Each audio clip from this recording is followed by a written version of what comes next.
بسم الله الرحمن الرحيم. حميم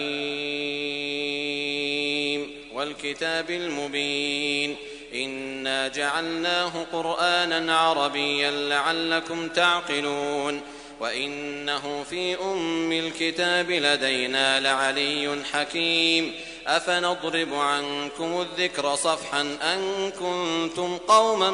مسرفين وكم أرسلنا من نبي في الأولين وما يأتيهم من نبي إلا كانوا به يستهزئون فأهلكنا أشد منهم بطشا ومضى مثل الأولين ولئن سألتهم من خلق السماوات والأرض ليقولن خلقهن العزيز العليم الذي جعل لكم الأرض مهدا وجعل لكم فيها سبلا لعلكم تهتدون